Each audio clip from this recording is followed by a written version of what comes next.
नमस्कार दोस्तों। तो दोस्तों कैसे हैं आप सब।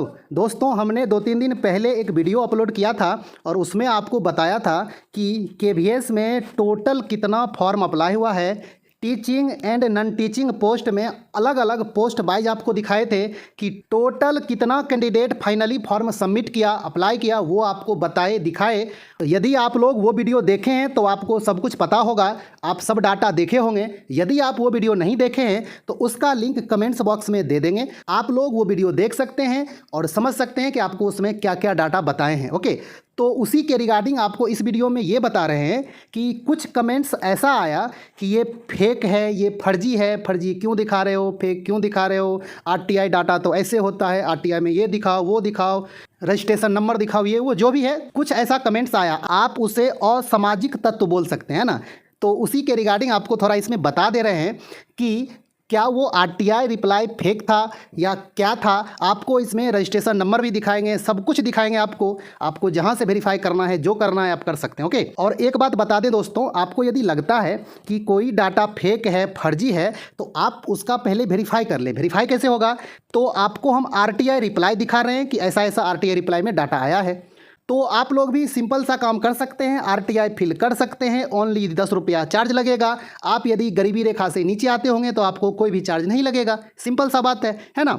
आप लोग ये जो देख रहे हैं, आप लोग इसी में आरटीआई फिल कर सकते हैं। सबमिट यहाँ पे जो रिक्वेस्ट है, इससे आप लोग जिस भी डिपार्टमेंट को आपको आरटीआई लगाना है आप लगा सकते हैं, कर सकते हैं। यदि आपको नहीं पता है तो आरटीआई के रिगार्डिंग यूट्यूब पे बहुत सारा वीडियो होगा कि आरटीआई किस तरह से फिल किया जाता है, आप लोग देख लें। और नहीं तो आपको हम एक वीडियो बना के बता देंगे कि आरटीआई फिल कैसे किया जाता है। ओके, तो किसी भी डाटा को फेक या फर्जी करने से पहले आप उसका वेरीफाई करें। ओके, हाँ, किसी और के बारे में आपको तो हम कुछ नहीं बता सकते हैं, लेकिन अपने बारे में हम आपको ये बताएंगे कि जो भी आरटीआई आपको दिखाते हैं, जो भी डाटा आपको देते हैं, वो 100% सही होता है। जब तक वो डाटा मेरे पास आता नहीं है, रिप्लाई आता नहीं है, डाटा आता नहीं है, तब तक आपको दिखाते हैं नहीं।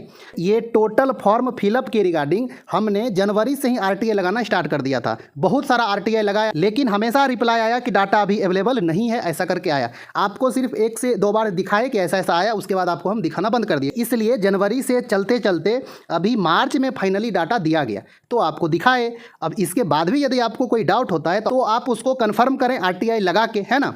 तो दोस्तों चलिए आपको स्टेप बाय स्टेप अच्छा से बता देते हैं, समझा देते हैं। रजिस्ट्रेशन नंबर से लॉगिन करके आपको एक एक करके दिखा देते हैं, आप लोग अच्छा से देख लीजिए। तो दोस्तों चलिए सबसे पहले हम रजिस्ट्रेशन नंबर इंटर करते हैं और उसके बाद ईमेल आईडी इंटर करेंगे। ओके दोस्तों, रजिस्ट्रेशन नंबर हमने इंटर कर दिया। आपको यदि कॉपी में लिखना हो तो आप लोग पहले लिख लीजिए। ओके, और एक बात बता दें दोस्तों, आपको जो उस वीडियो में जो आरटीआई रिप्लाई दिखाए हैं उसका जो रजिस्ट्रेशन नंबर है वो स्टार्ट होता है CBSE से, है ना।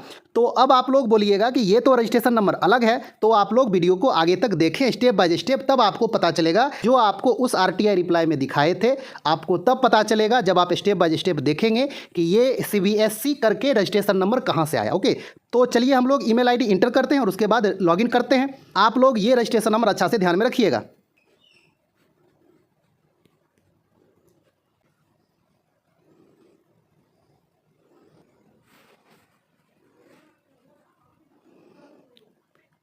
तो दोस्तों हमने ईमेल आईडी और कैप्चा भी इंटर कर दिया और अब आइए आपको ये सबमिट करके दिखाते हैं और उसके बाद स्टेटस पता चलेगा। ओके, तो चलिए ये ओपन होना स्टार्ट होगा। दोस्तों देखिए ये लॉगिन हो चुका है और आपको जो रजिस्ट्रेशन नंबर दिखाए थे वही ये रजिस्ट्रेशन नंबर है। तो आप इसमें स्टेप बाय स्टेप अच्छे से देख लें। हमने जो आरटीआई फिल किया था वो 4 मार्च को किया था और केवीएस की तरफ से जो रिप्लाई दिया गया वो 17 मार्च को दिया गया। अब आप लोग बोलिएगा कि उसमें जो आपको बताए हैं डेट और ये जो बता रहे हैं डेट, दोनों तो अलग अलग डेट है। तो आप लोग आगे तक देखें, आपको पता चल जाएगा कि वो डेट और रजिस्ट्रेशन नंबर कहाँ से आया है। आप लोग आगे देखें दोस्तों, इसी में आते हैं।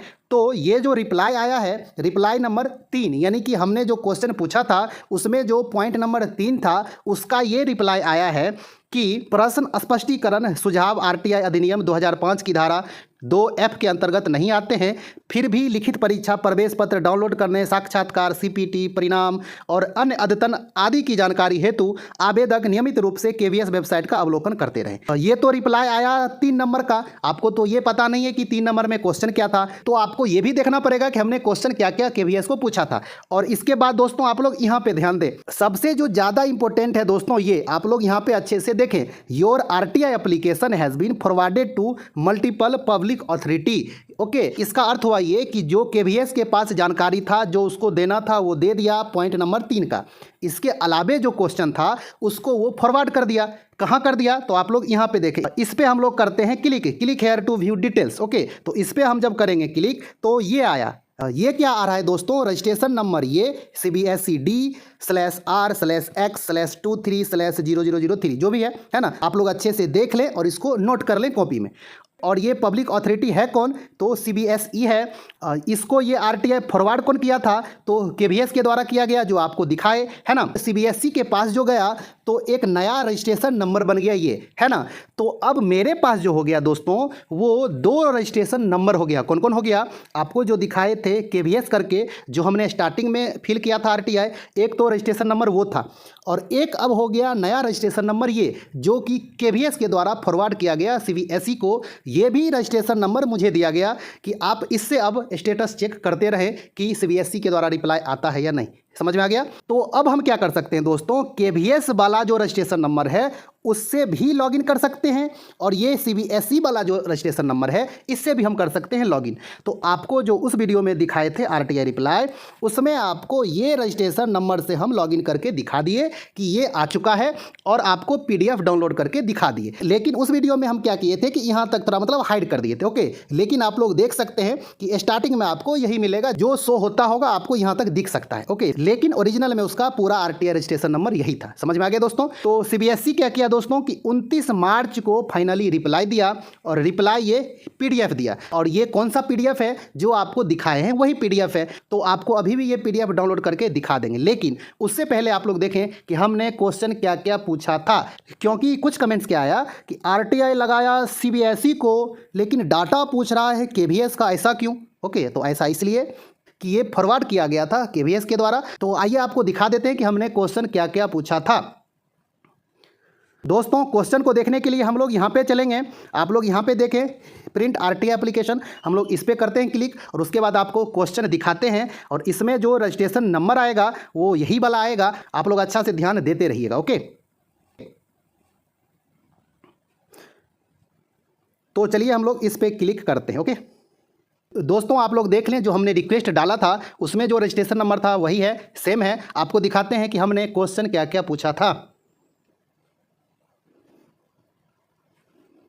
दोस्तों, यहाँ पे देखें कि हमने क्वेश्चन क्या क्या पूछा था। हमने पहले स्टार्टिंग में लिखा कि जैसा कि हम लोग जान रहे हैं कि KVS की एडवर्टाइजमेंट नंबर इतना और इतना का एग्जाम हो रहा है ना। तो इसी के रिगार्डिंग मुझे कुछ इन्फॉर्मेशन दिया जाए, क्या क्या दिया जाए। तो पहला क्वेश्चन क्या था दोस्तों कि how many candidates have been applied for the post of ये जो आपको दिखाए थे कि किस किस पोस्ट के लिए कितना कितना अप्लाई हुआ है, all teaching and non teaching post के लिए कितना कितना अप्लाई हुआ है, अलग अलग डाटा जो है दिया जाए। हमने कैटेगरी वाइज भी मांगा था, लेकिन उसमें डाटा वो कैटेगरी वाइज नहीं दिया था। और सेकेंड नंबर क्वेश्चन क्या था दोस्तों कि CPT for the post of junior secretariat assistant and stenographer grade 2 will be conducted MCQ type based question और प्रैक्टिकल बेस्ड प्रेजेंटेशन। ये CPT के रिगार्डिंग क्वेश्चन हमने इसलिए पूछ दिया कि ये MCQ टाइप का होगा या फिर प्रैक्टिकल प्रेजेंटेशन होगा। इसलिए पूछा क्योंकि कुछ दोस्तों का कमेंट्स आ रहा था कि सर कोई टीचर बोल रहे हैं कि इस बार प्रैक्टिकल होगा, प्रेजेंटेशन होगा, इस बार MCQ नहीं होगा। क्योंकि 2018 में जब हम दिए थे एग्जाम तो MCQ हुआ था। मेरा कितना स्कोर क्या था नहीं था सब कुछ आपको बता चुके हैं।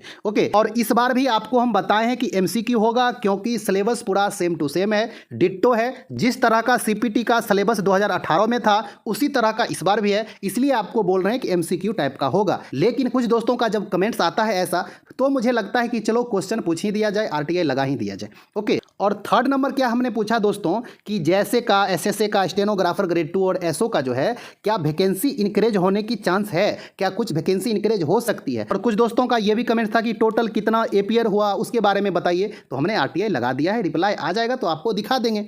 आपको यदि फेक लगेगा तो कोई बात ही नहीं, है ना। तो दोस्तों, ये टोटल 3 क्वेश्चन था। तो इसमें से थर्ड पॉइंट का आंसर KVS दिया कि वेबसाइट का अवलोकन करते रहें, देखते रहें क्या उस पर इंफॉर्मेशन आती है। और इसके अलावा बाकी जो क्वेश्चन था उसको वो फॉरवर्ड कर दिया कहाँ पे, CBSE के पास, जो आपको दिखाए थे। क्योंकि इस बार एग्जाम कंडक्ट CBSE ही करा रहा है, इसलिए KVS इस दोनों क्वेश्चन को CBSE के पास फॉरवर्ड कर दिया। समझ में आ गया दोस्तों? तो आप लोगों ने देख लिया कि हमने KVS से क्या क्या क्वेश्चन पूछा, और KVS सिर्फ थर्ड नंबर का रिप्लाई दिया। अब आपको दिखाते हैं कि 1 और 2 जो कि CBSE के पास भेजा गया, उसका जो रिप्लाई आया वो PDF में आया था, है ना। तो आपको अब वो PDF डाउनलोड करके दिखाते हैं जो आपको उस वीडियो में PDF दिखाए थे। ओके दोस्तों, चलिए हम लोग यहाँ से क्लोज करते हैं और KVS वाले पेज पे चलते हैं जो मेन पेज आपको दिखाए थे।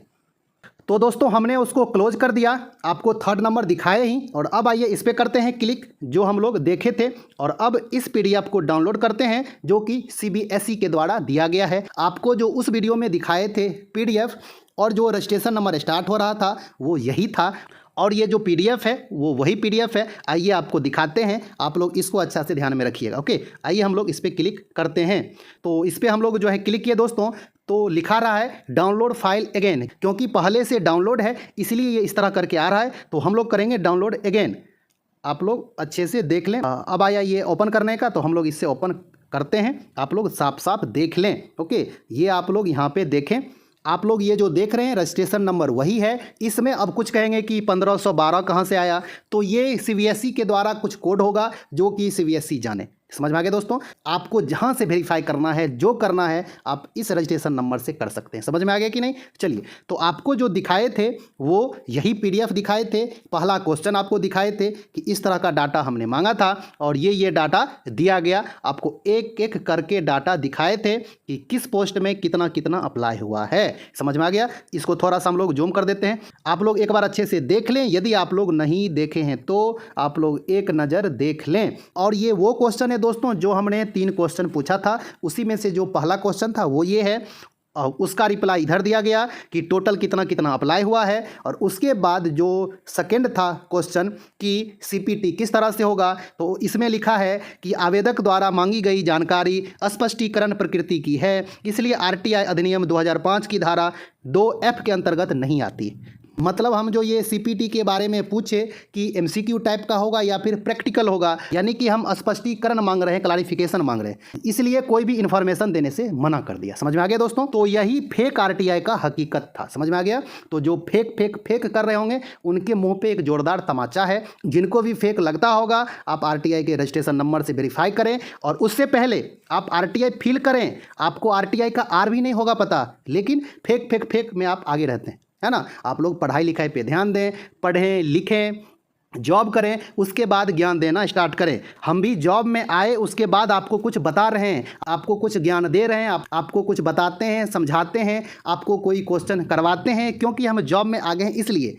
ओके हम खुद सक्सेस हैं इसलिए आपको बताते हैं कि ऐसा आप करो। इसलिए आप सबसे पहले इन्फॉर्मेशन ले लें, आपको सब कुछ पता होना चाहिए। उसके बाद आप फेक फर्जी या जो भी आरोप आपको लगाना है लगा सकते हैं। समझ में आ गया दोस्तों।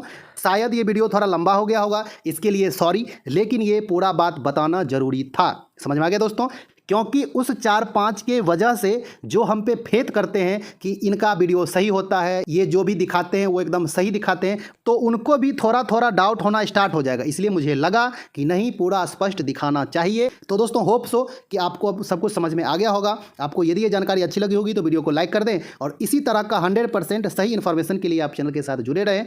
आप यदि GK GS का मॉक टेस्ट लगाना चाहते हैं, करंट अफेयर्स का क्वेश्चन देखना चाहते हैं, तो आप चैनल के साथ जरूर जुड़ें। आपको ज़्यादा से ज़्यादा कंटेंट देने का और हेल्प करने का कोशिश करेंगे। ओके तो दोस्तों मिलते हैं एक अच्छा खासा न्यू वीडियो लेके, तब तक के लिए धन्यवाद, नमस्कार।